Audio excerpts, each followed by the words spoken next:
Good day, my name is Edmund Terblanche from La Motte Wine Estate, South Africa. The Cape Winelands town called Franschhoek.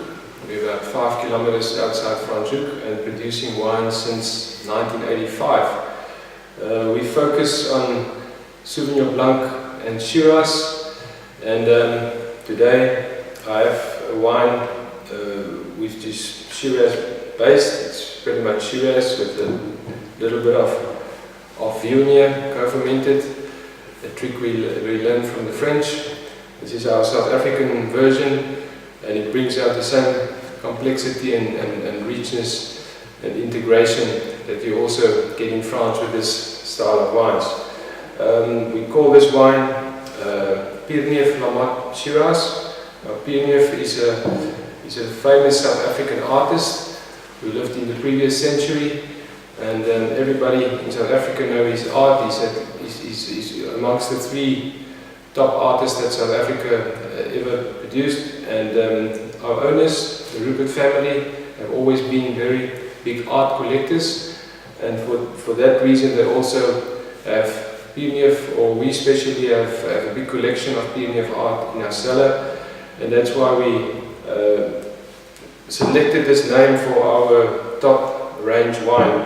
They approached the family who gave us permission to use this name, and this wine you will also recognize by the fact that we have, every year we have a different little artwork from this artist on the back of the label.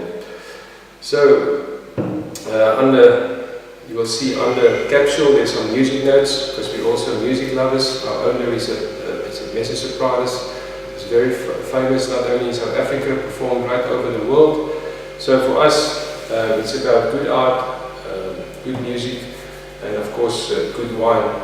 This wine is a wine where the Shiraz was sourced in cooler regions. This is 2009 vintage. It's a very good vintage. This wine specifically comes about 70% from our Walker Bay vineyards, and the other 30% is from Franschhoek, including the Viognier. What we will do is the Viognier will be picked together with the Shiraz. Sometimes if we pick it a day earlier, we will put it in the refrigerator, but we could put it together in the tank. It's a co-fermentation.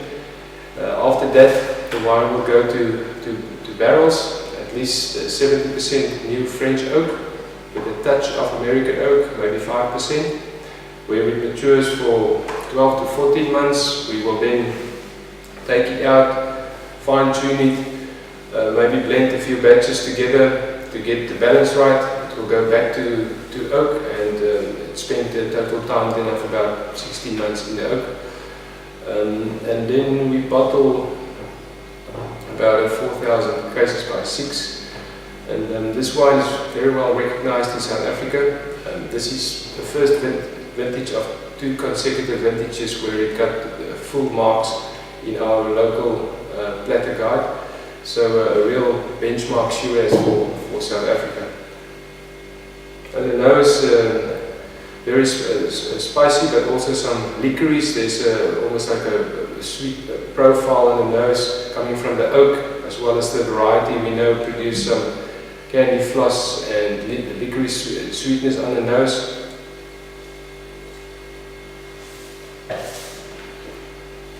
Integrated, linear, clean wine, nice dry finish, nice finesse, and freshness.